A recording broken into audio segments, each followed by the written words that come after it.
Shabbat Shalom, bom dia. Me ouvem bem? Atos 26.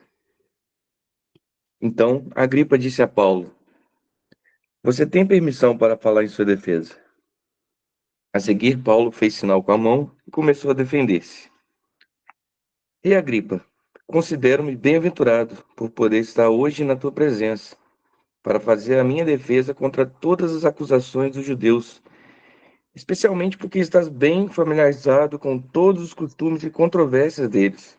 Portanto, peço que me ouças pacientemente. Todos os judeus sabem como tenho vivido desde a juventude, tanto na minha terra natal como em Jerusalém. Eles me conhecem há muito tempo e podem testemunhar, se quiserem, que vivi como fariseu, de acordo com a seita mais severa da nossa religião. Agora estou sendo julgado por causa da minha esperança no que Deus prometeu aos nossos antepassados. Esta é a promessa que nossas 12 tribos esperam que se cumpra, cultuando a Deus com fervor dia e noite. É por causa dessa esperança, ó rei, que estou sendo acusado pelos judeus. Por que vós achais impossível que Deus ressuscite os mortos? Eu também estava convencido de que deveria fazer todo o possível para me opor ao nome de Jesus, o Nazareno. E foi exatamente o que fiz em Jerusalém. Com a autorização dos chefes dos sacerdotes, lancei muitos santos na prisão e votava contra eles quando eram condenados à morte. Muitas vezes ia de uma sinagoga a outra a fim de castigá-los e tentava forçá-los a blasfemar. Na minha fúria contra eles, cheguei a ir a cidades estrangeiras para persegui-los. Em uma dessas viagens, ia rumo a Damasco, com autorização e permissão dos chefes dos sacerdotes.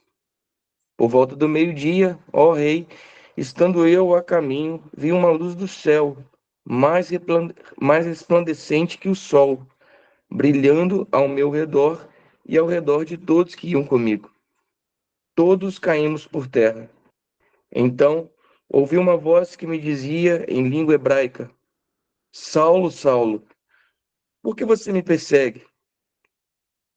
Resistir ao aguilhão só trará dor a você.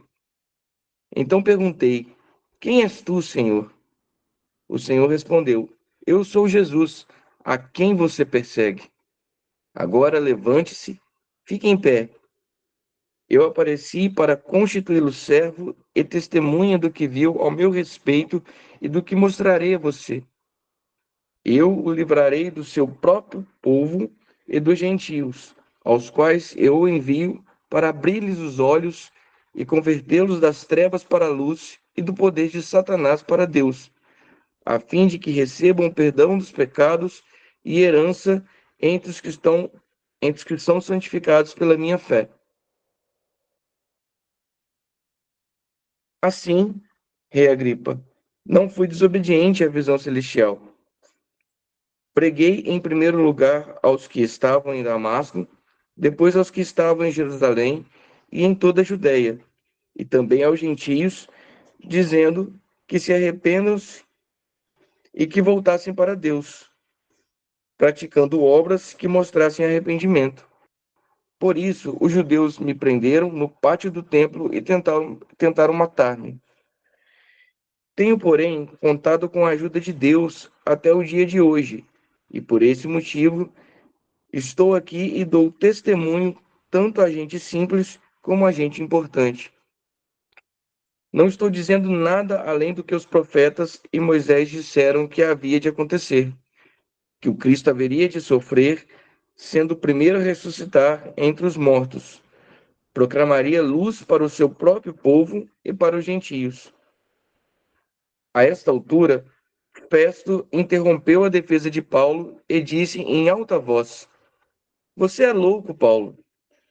As muitas letras estão levando à loucura. Paulo respondeu: Não estou louco, excelentíssimo Festo. O que estou dizendo é verdadeiro e de bom senso. O rei está familiarizado com essas coisas e lhe posso falar abertamente. Estou certo de que nada disso escapou do seu conhecimento, pois nada se passou em um lugar qualquer. Rei Agripa, crês nos profetas? Eu sei que sim. Então Agripa disse a Paulo: por pouco me convence a tornar-me cristão.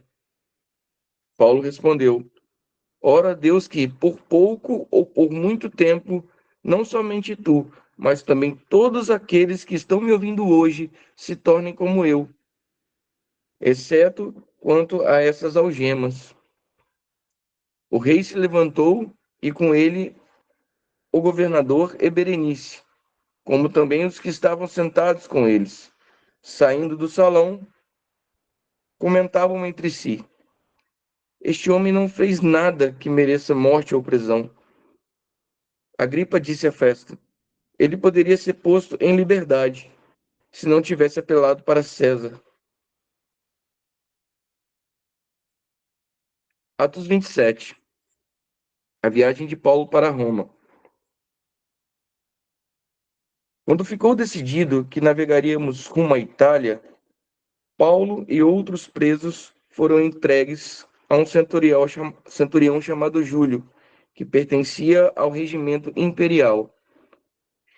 Embarcamos em um navio de Adramítio, que estava de partida para alguns lugares da província da Ásia, e saímos ao mar, estando conosco Aristarco, um macedônio de Tessalônica. No dia seguinte, ancoramos em Sidom. Júlio, em um gesto de bondade para com Paulo, permitiu-lhe que ele se encontrasse com amigos, para que estes suprissem as suas necessidades. Quando partimos de lá, passamos ao norte de Chipre, porque os ventos nos eram contrários. Tendo atravessado o mar aberto ao longo da Cilícia e da Panfilha, ancoramos em Mirra, na Lícia. Ali o centurião encontrou um navio alexandrino que estava de partida para a Itália e nele nos fez embarcar. Navegamos vagarosamente por muitos dias e tivemos dificuldade para chegar a Cnido. Não sendo possível prosseguir em nossa rota por causa dos ventos contrários, navegamos ao sul de Creta, defronte de Salmona. Costeamos na ilha com dificuldade e chegamos a um lugar chamado Bons Portos, perto da cidade de Lacéia. Tínhamos perdido muito tempo e agora a navegação se tornara perigosa, pois já havia passado o dia da expiação. Por isso, Paulo os advertiu: senhores, vejo que a nossa viagem será desastrosa e acarretará grande prejuízo para o navio, para a carga e também para a nossa vida. Todavia, o centurião, em vez de ouvir o que Paulo falava, seguiu o conselho do piloto e do dono do navio. Visto que o porto não era próprio para passar o inverno, a maioria decidiu que deveríamos continuar navegando, com a esperança de alcançar Fenice e ali passar o inverno. Este era um porto de Creta, que dava para o sudoeste e para o noroeste. A tempestade. Quando começou a soprar suavemente o vento sul, pensaram que havia obtido o que desejavam. Por isso, levantaram âncora e foram navegando ao longo da costa de Creta. Pouco tempo depois, desencadeou-se da ilha um vento muito forte, chamado Nordeste. O navio foi arrastado pela tempestade, sem poder resistir ao vento. Assim, cessamos as manobras e ficamos à deriva, passando ao sul de uma pequena ilha chamada Cauda.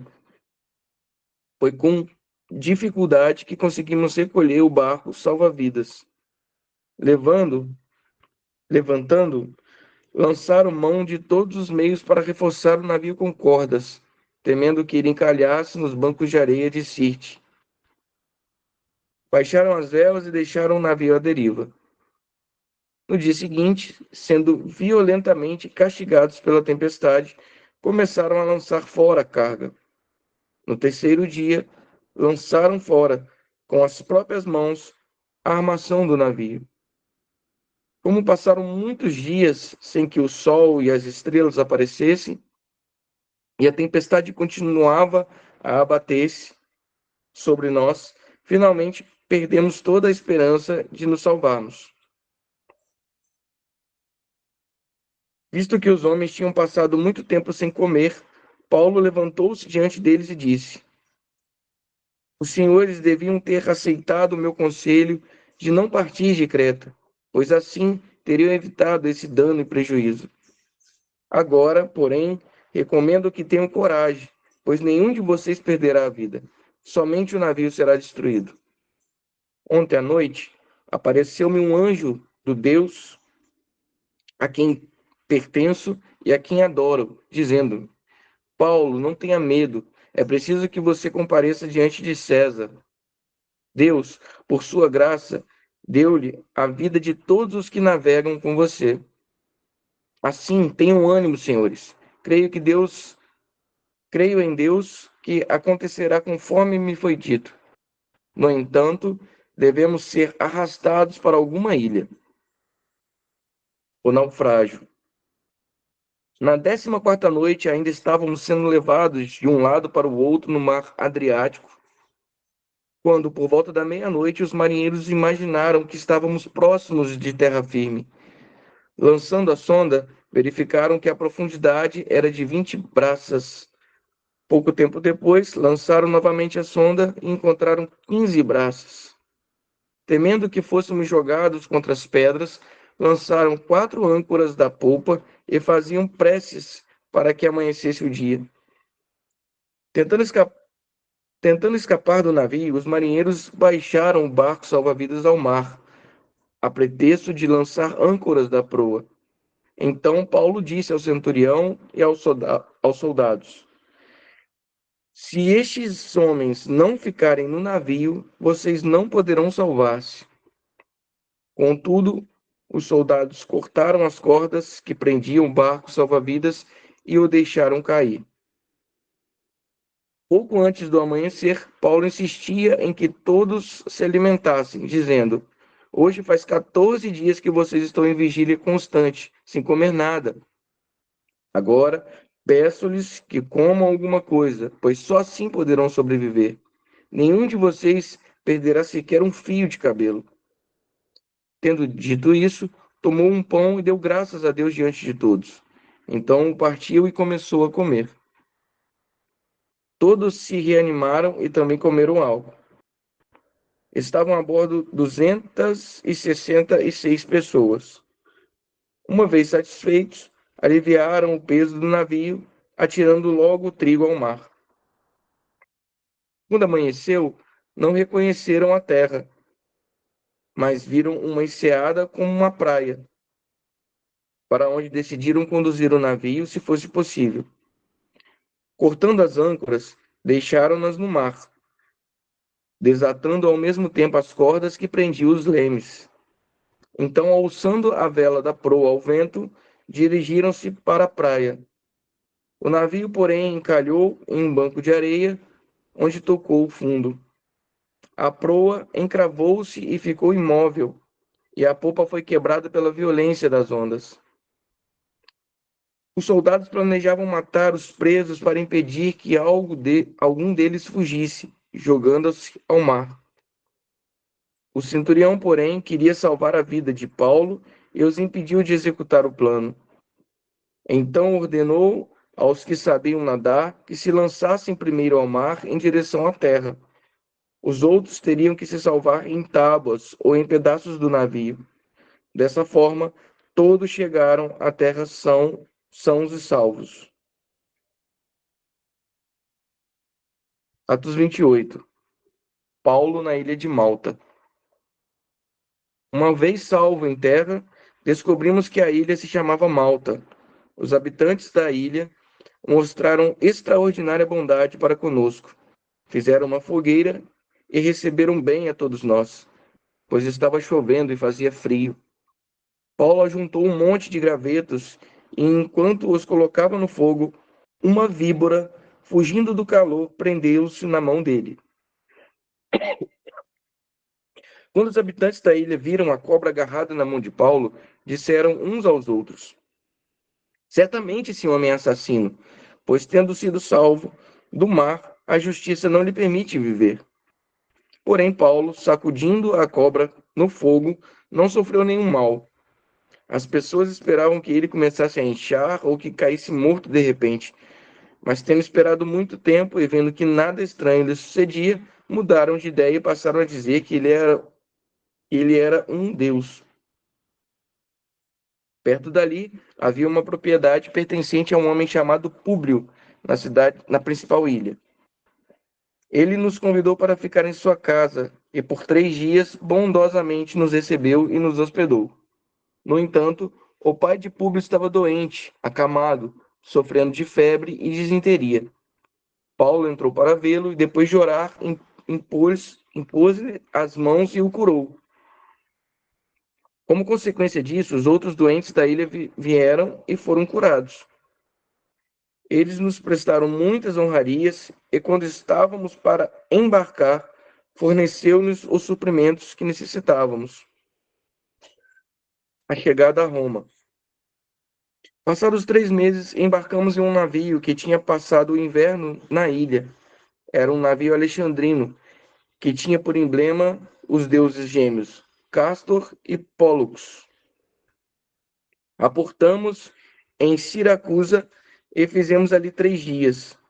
Dali partimos e chegamos a Régio.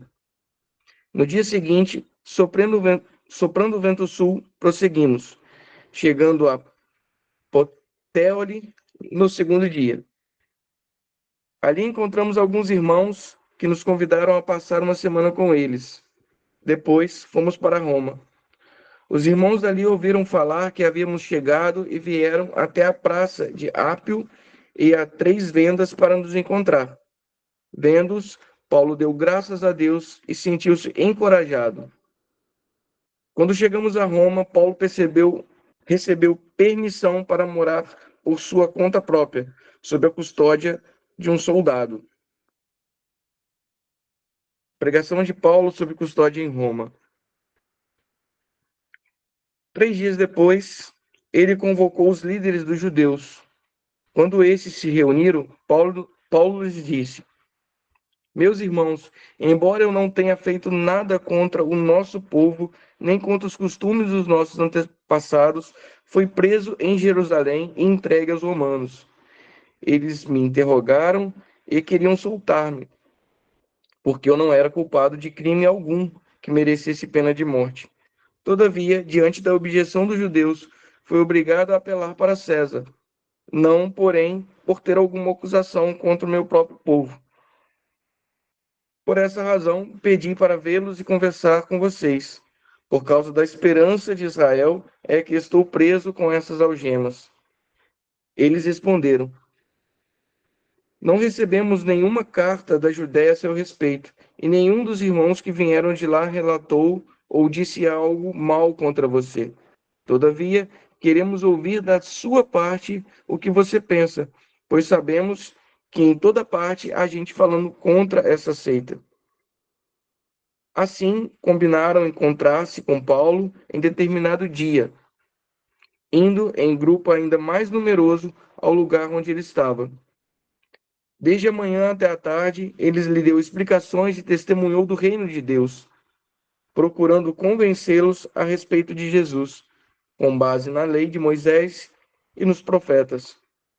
Alguns foram convencidos pelo que ele dizia, mas outros não creram.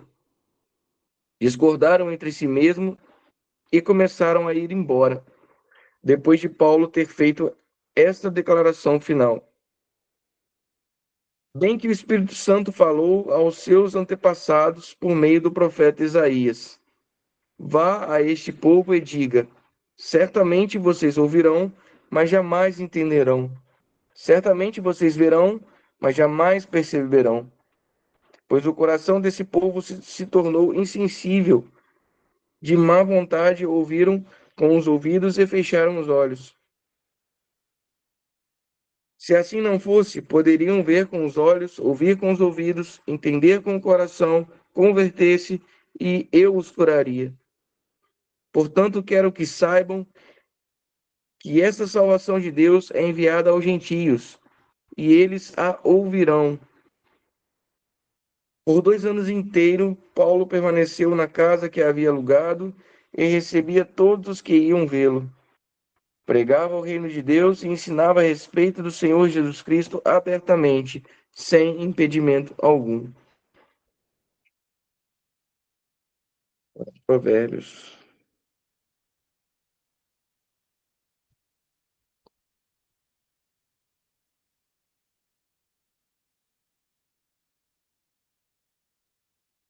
Provérbios 13, de 13 a 25.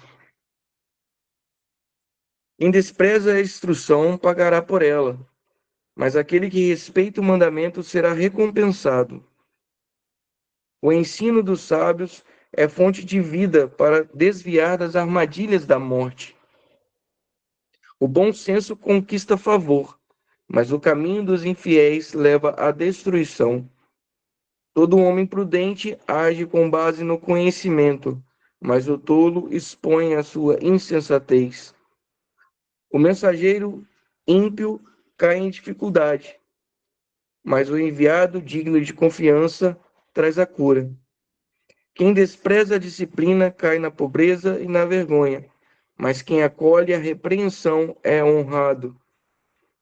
O anseio satisfeito agrada a alma, mas o tolo detesta afastar-se do mal. Aquele que anda com os sábios será cada vez mais sábio, mas o companheiro dos tolos acabará mal.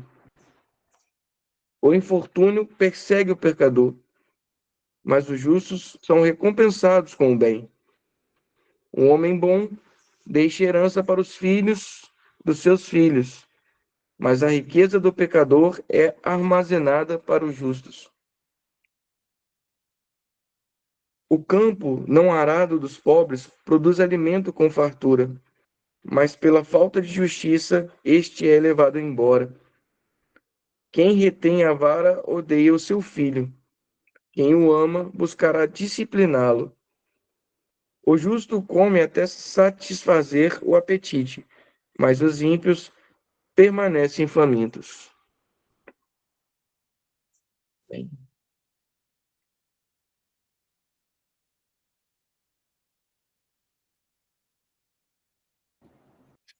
Uau, tremendo, né? Gente, que porção poderosa. Aleluia.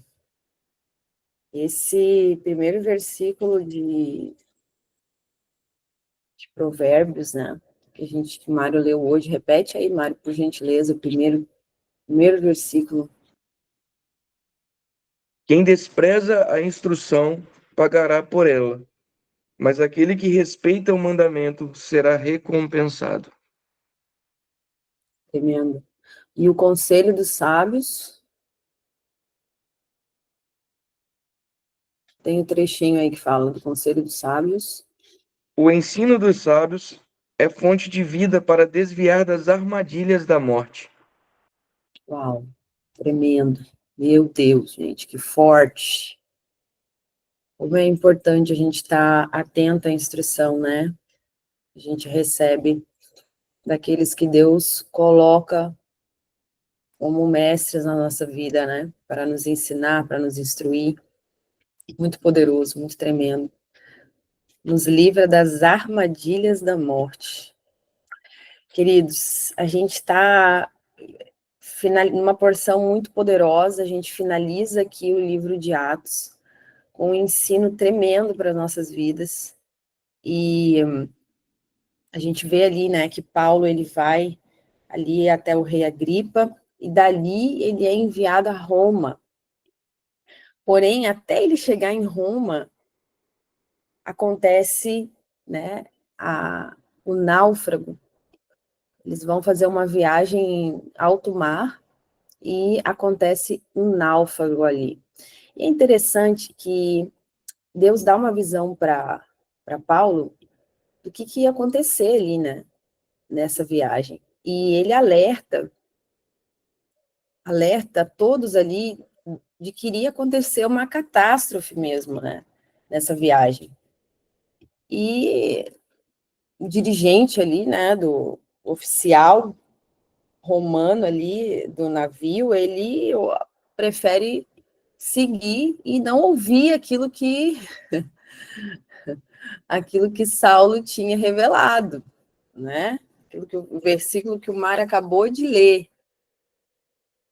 Aí, o ensino, a instrução dos mestres livra das armadilhas da morte. Olha como a palavra, ela toda se alinha, né? O Maná, ele nos ensina, e a forma como a gente está fazendo essa leitura, né, que a gente vai de um livro aqui, outro livro ali, a gente vai vendo como a palavra, ela está toda alinhada, né? É uma perfeição, assim, que só Deus mesmo poderia fazer conexões tão perfeitas, né?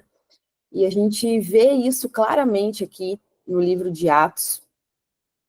Então, Paulo, ele vai fazer ele dá o alerta do perigo daquela viagem, né? Ele revela ali o que iria acontecer. Então, é interessante que aqui tem algumas chaves, alguns segredos para a gente analisar. Tinha um time ali, né, nessa advertência, quando Paulo vai falar. A viagem, ela já tinha sido atrasada. Essa viagem era para ter acontecido antes, por causa do período marítimo, né? Um período marítimo que seria um período seguro para que essa viagem acontecesse, sem ter perigos no mar. E é interessante também que ele menciona aqui que o jejum já tinha passado, né? E se você for ler na Bíblia, aqui nessa Bíblia aqui, a Bíblia judaica completa, está escrito qual jejum é esse, né? E esse jejum é o jejum do Yom Kippur. Olha que interessante, né? O jejum do Yom Kippur é um jejum que a gente é feito até os dias de hoje, certo? E para quem fala, né, que não tem mais Yom Kippur, tal, tá aqui, ó, no livro de Atos, né? Inclusive mencionado aqui por Paulo, discípulo de Yeshua, né? Messiânico, Paulo aqui messiânico. Então, esse jejum aqui, mais para frente a gente vai falar sobre ele, para quem não conhece ainda, né? O apóstolo Israel, ele ensina, ele explica o que é o jejum do Yom Kippur, mas o jejum do Yom Kippur, ele também fala muita coisa. Então, tinha dois aspectos aqui, um aspecto físico, climático, natural, né? Onde não era tempo de entrar no mar, e tinha um aspecto espiritual aqui também, né? Que traz a questão do Yom Kippur. Então, estava entrando numa época perigosa para a navegação, entende? Estava entrando, eles estavam fazendo essa viagem aqui num período complicado. Então, geralmente, o período para navegação segura ali era considerado entre abril a outubro, né? E aí, como a viagem estava atrasada, o oficial ali provavelmente ele entrou na pressão, né? O centurião ali, ele ficou com aquela pressão e ele queria fazer logo a viagem, queria completar a viagem rapidamente e acabou tomando uma decisão arriscada, né? Aqui já tem um ensino para gente. Então, tomar decisões sob pressão, sem analisar as coisas, né? Pode dar muito errado. Então, a gente vê também que Deus, ele tinha um plano em todas as coisas, né? Apesar de toda aquela situação ali, Deus, ele estava ali, né? No controle e falando com aquele que tinha intimidade com ele ali, tinha a boca de Deus ali naquele lugar, né, gente? E aí a gente vê que a questão do Yom Kippur, brevemente aqui, né? O Yom Kippur, geralmente, ele ocorre em setembro, início de outubro. Então, como já tinha passado Yom Kippur, como é mencionado no texto bíblico, eles estavam entrando em outono, né? Então, eles estavam entrando ali em outono, na época de Israel, ali é depois de outubro. Então, já tinha passado a época de onde as navegações eram feitas de forma segura. E o Yom Kippur, ele é o dia da expiação, esse jejum, né? Ele é o dia da expiação, ele é um dia de reflexão, ele é um dia de arrependimento, é um dia de renovação espiritual, né? Então, ele é um jejum onde literalmente 24 horas sem alimento e sem água, né? Sem água. Gente, às vezes a gente faz jejuns prolongados, assim, jejum de 7 dias, de 21 dias, de 40 dias, faz na água, né? Sem alimento nenhum e só na água. Agora, o jejum do Yom Kippur, gente, apesar dele ser um dia, ele é um jejum muito desafiador, sabe? Porque ele vem, assim, a questão do arrependimento, da introspecção é algo, assim, tão forte, sabe? Ele é um jejum que é assim, o impacto dele é muito grande, é muito tremendo, né? Então, aqui, nessa advertência de Paulo, o Yom Kippur, ele servia como um lembrete, né?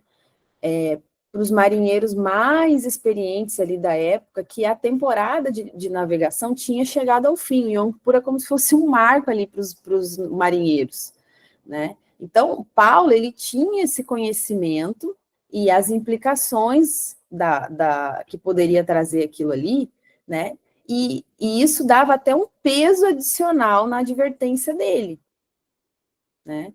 Então, a gente vê que a menção do Yom Kippur, nesse período aqui, traz uma camada de significado espiritual nessa jornada que simboliza o quê? Um tempo de provação e purificação, né?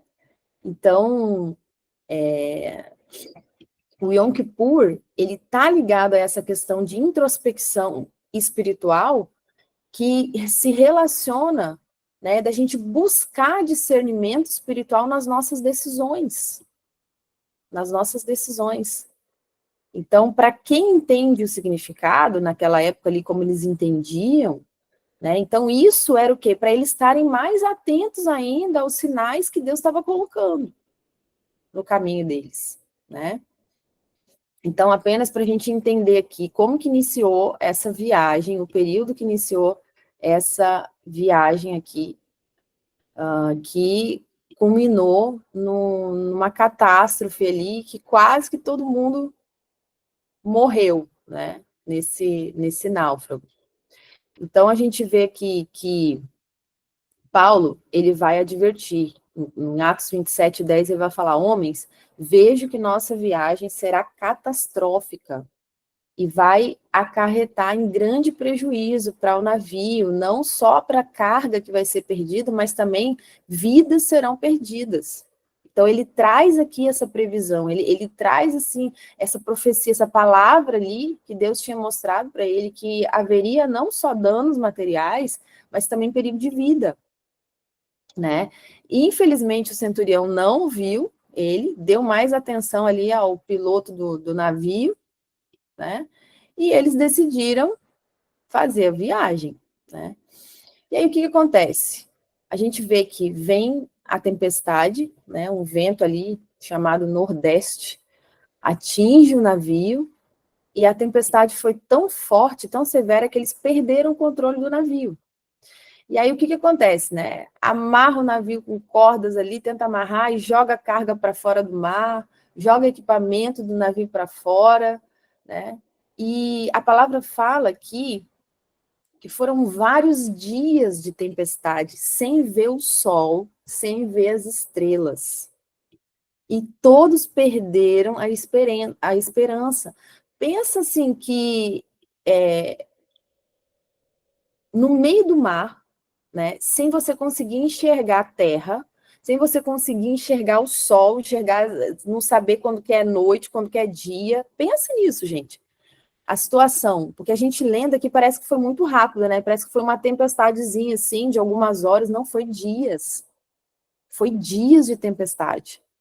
Eu já tive uma experiência, a Mata aqui também, a gente teve uma experiência uma vez lá em João Pessoa, a gente foi fazer um passeio de barco, né, Má? Você lembra disso? E a gente entrou no mar e tava umas nuvens distantes, assim, a gente olhava, viu umas nuvens distantes, e eu perguntei, né, até pro moço que estava ali dirigindo ali o barco, falei, moço, mas ali não vai chover? Ele, não, aquela ali é chuvinha tranquila, que não sei o que, gente.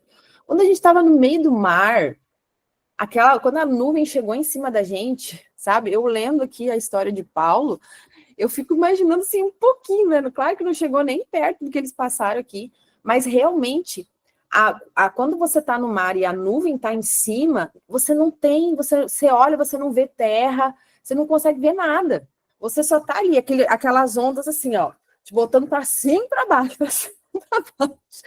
Gente, foi uma situação ali aquele dia. Tinha uma família no nosso barco, né, Mar? Estavam desesperados, a criança chorando, e eu falando em línguas, até cantar eu cantei no meio do mar. Cantei oceanos, gente, no mar. Mas, assim, foi uma experiência muito desafiadora mesmo, sabe? Você fica lá, balançando, chuva, chuva, chuva, tudo escuro, e você não consegue ver nada. Eu fico pensando aqui, eles aqui, gente, pensa, sabe quanto tempo durou essa viagem? 15 dias. 15 dias durou. Essa tempestade aí até o náufrago foram 15 dias. Aí a gente vê que no meio daquela tormenta que eles estavam vivendo, né? Quando a gente fala das tempestades, agora quando vocês ouvirem falar, né, louvor, que canta, que fala da tempestade, lembra dessa situação aqui de Paulo, gente. Não foi uma tempestade de algumas horinhas, né? Foram 2 semanas em alto mar, no meio da tempestade. E aí, quando eles já tinham perdido a esperança, né, vem um anjo e fala ali com Paulo.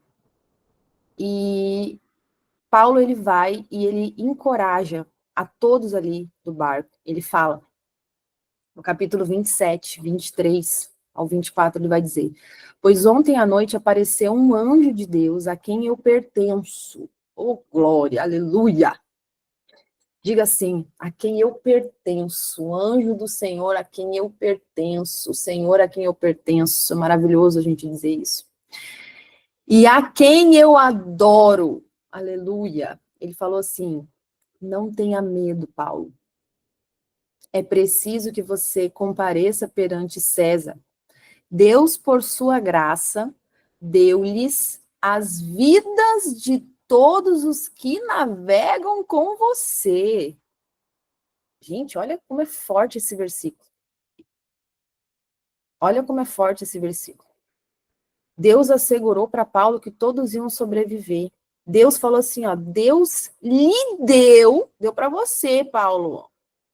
Ou seja, a bênção foi estendida por causa de você que está no barco. A bênção foi estendida a todos e todos viverão. Gente, eu chego a me arrepiar. Então, Paulo vai, encoraja a todos, compartilhando a mensagem de quem? Do anjo. Para quem não acredita no ministério dos anjos, gente, está aqui na Bíblia, né? Presente, ministério angelical. Se você ainda não conhece o ministério dos anjos, se você não ministra com os anjos ainda, você não sabe o que você está perdendo. Segura aí quando o apóstolo Israel abrir o curso dos anjos, aí se inscreve e faz o curso. Então, Paulo aqui instrui eles a comer, né, para manter as suas forças. E aí, depois disso, o navio ele vai encalhar, começa a se despedaçar. Pensa na fúria da tempestade, gente. E, milagrosamente, 276 tripulantes sobreviveram. E o Senhor falou, está falado. Ele liberou a bênção, falou que vive. Acabou. Não tem tempestade que vem, não tem fúria que vem. Se ele falou, está falado. Então, alguns foram nadando, os outros ficaram nos pedaços ali, né, no navio, mas todos sobreviveram.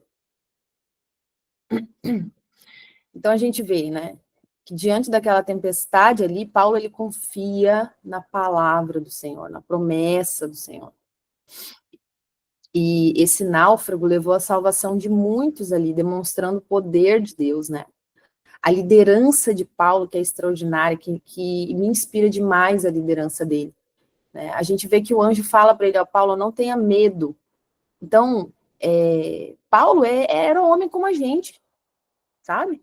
Era carne e osso com a gente, sujeito a emoções como a gente. A palavra fala, né, que Elias era homem sujeito às emoções como nós somos também. Então, homens de Deus que fizeram coisas extraordinárias, coisas maravilhosas, coisas que realmente nos inspiram, né, nos mostram que eles também são sujeitos às mesmas emoções, às mesmas dificuldades, às mesmas dores que nós temos. Também sentia medo, também precisava de uma palavra de encorajamento, como a gente leu ontem, né, que o próprio Senhor se põe do lado dele e fala para ele ter coragem, né? Isso nos mostra que o fato da gente sentir medo ou às vezes precisar de encorajamento, né, não tira o potencial que Deus colocou em nós, mas as nossas escolhas fazem diferença. Como a gente se posiciona diante das dificuldades, das adversidades, faz a diferença. Isso está onde? Na nossa fé, na nossa confiança. Porque se a gente tiver fé, a gente vai fazer coisas extraordinárias, independente do nosso medo, independente das nossas debilidades. Porque não é sobre nós, é sobre Ele. Então, as nossas escolhas que fazem a diferença e definem o nosso destino. Porque o Pai já tem tudo para nós, agora a gente precisa escolher e caminhar nisso, caminhar na fé, caminhar na confiança, né? Escolher confiar nele. Então, a gente vê que essa bênção que foi estendida para todos ali que estavam com Paulo é um princípio, queridos. Aqui a gente vê um princípio poderoso, extraordinário, né? A gente vê que isso acontece em outras passagens na Bíblia. Não é só um caso que aconteceu aqui com Paulo, mas não ela acontece em várias outras passagens, nos demonstrando esse princípio aqui da bênção estendida. Onde acontece isso? Acontece em Gênesis 12, 3, né, lá com Abraão. Deus fala assim, ó, e abençoarei os que te abençoarem, e amaldiçoarei os que te amaldiçoarem. E por meio de ti, todos os povos da terra serão abençoados. Então, a bênção que estava ali sobre Abraão e do que estavam com ele, dos que estavam com ele, foi estendida a esse. E abençoarei os que te abençoarem. José, em Gênesis 39, 5, vai dizer assim, ó, desde que o encarregado de sua casa, de todos os seus bens, o Senhor abençoou a casa do egípcio por causa de José. Olha isso, gente. A bênção do Senhor estava sobre tudo que Potifar possuía, tanto em casa quanto no campo. Deus abençoou o egípcio Potifar por causa de José, por causa que a presença de José estava ali na casa dele, porque ele estava cuidando das coisas de Potifar. Estão entendendo? Em Daniel 2, de 48 a 49, vai dizer assim, ó, a fidelidade de Daniel resultou em bênçãos e promoções para os seus amigos. Gente. Dá uma lida lá em Daniel 2, 48, 49. Para você ver. O princípio da bênção estendida. Isso nos mostra o quê, queridos? Que a gente tem uma responsabilidade espiritual. O nosso alinhamento com Deus não afeta apenas as nossas próprias vidas, mas pode impactar positivamente todos aqueles que estão ao nosso redor, né? Então você, principalmente você que é sacerdote na sua casa, gente, isso é muito forte, né? Você que é sacerdote, ou você que, né, é mulher, mãe, o seu alinhamento, ele impacta os seus filhos, impacta a sua casa, impacta os seus familiares. Independente, né, da sua posição hoje na sociedade, o seu alinhamento com o Pai, ele vai afetar os que estão ao teu redor. E a gente vê aqui que Paulo, né, ele intercede aqui pelos outros no barco. Então a gente é chamado a interceder, né, pelos nossos, pela nossa comunidade e pela nossa nação. A partir do momento que você está aqui, você é boca de Deus, você é um filho de Deus, você é um embaixador do reino de Deus. Você tem o potencial de ser canal de bênção e de mudar, né, muitas vezes, um destino, de você ser divisor de águas na vida das pessoas, na vida da nação, assim como Paulo ali foi, né? Ele impactou o destino de todos aqueles que estavam ali no barco. Porque pela presença dele ali, pela intercessão dele ali, eles não morreram. Olha como ser forte. Olha quantas famílias que foram impactadas por meio da vida de Paulo, da bênção que estava sobre Paulo, da bênção do Senhor que estava ali sobre ele. Então, a nossa fé, a nossa obediência pode ser um canal de bênção na vida dos outros. Mesmo para aqueles que não compartilham da nossa fé. Isso pode ser um testemunho vivo para eles. Isso pode revelar, pode abrir os olhos deles para o nosso Deus. Então, frequentemente, Deus estende a sua graça, né, a comunidades inteiras por causa da fidelidade de poucos. Ah, gente, que coisa linda isso. Como é poderoso isso. A gente conhecendo como é que Deus se move, os princípios do reino.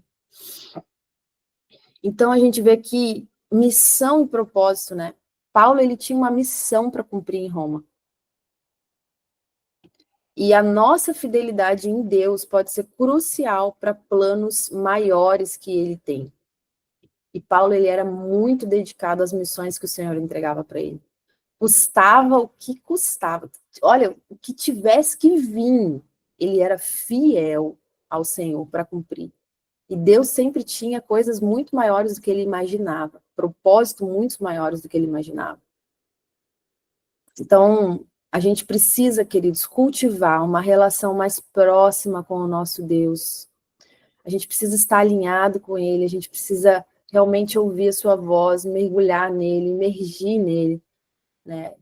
Porque o nosso propósito é ser canal de bênção nas suas mãos, é ser luz no mundo, trazer, né, o impacto no ambiente onde a gente estiver, o ambiente, trazer essa shalom, trazer o reino de Deus, trazer palavras de esperança, trazer vida, onde há decreto de morte, você ser usado para trazer vida, isso é extraordinário.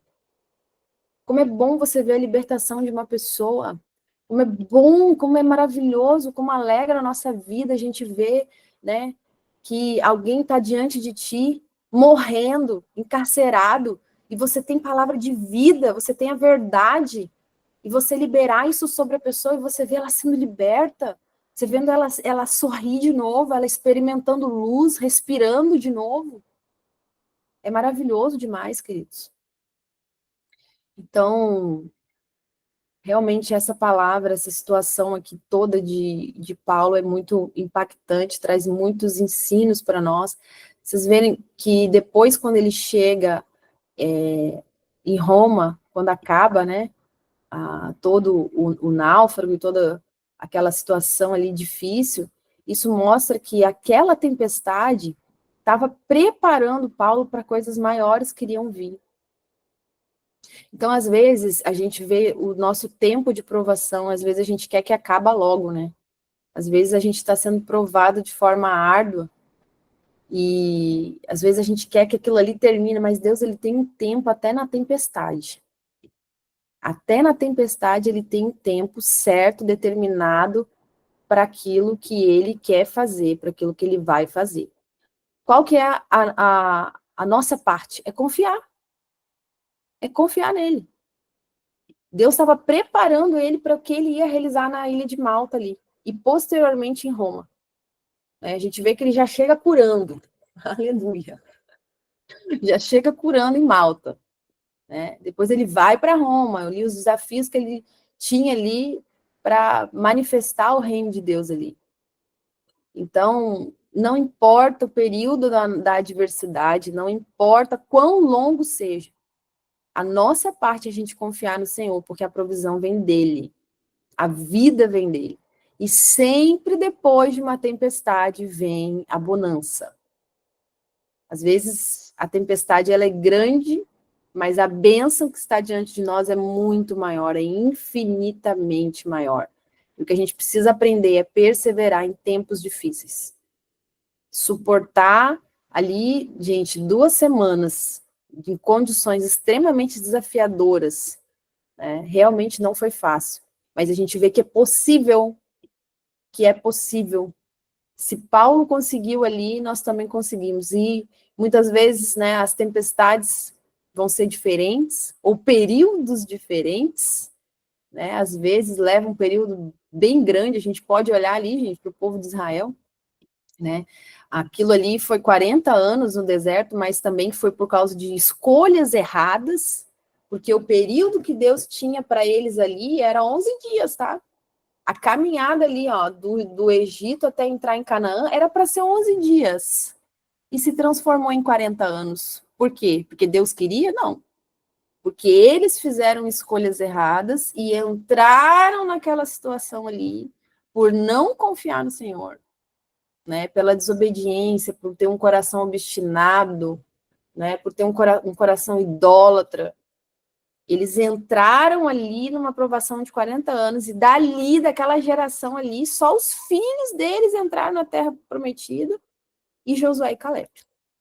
Então, a gente precisa analisar, né, se as provações que a gente está é fruto, consequência de escolhas ruins que nós fizemos, né, ou se é algo que Deus está proporcionando para nós, para nos preparar, nos forjar, nos fortalecer, nos experimentar para um propósito que ele tem desempenhado na nossa vida.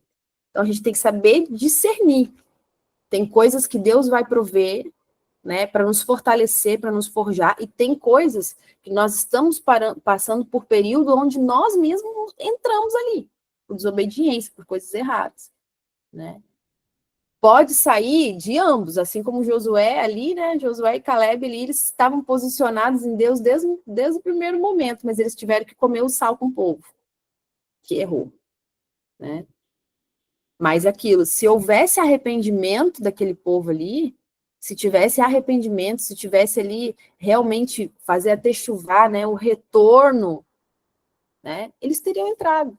Então, se você está nesse período aí de provação porque você mesmo entrou, a chave é o arrependimento.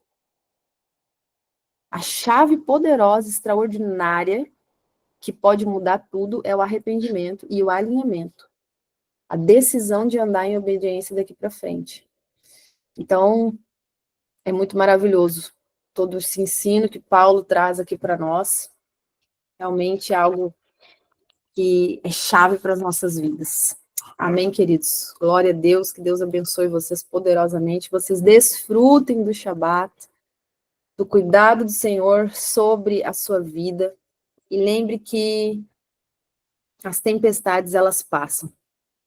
E elas nos forjam para viver o extraordinário de Deus, nos forjam para viver o propósito. Então, deixe Ele cuidar de você em meio às tempestades. Receba a provisão e que a palavra dEle seja sua âncora. Amém? Que a palavra dEle seja sua âncora, que você se firme nele, em nome de Yeshua HaMashiach. Bom dia, shalom, shalom. Até a noite, hoje tem culto. Deus abençoe vocês.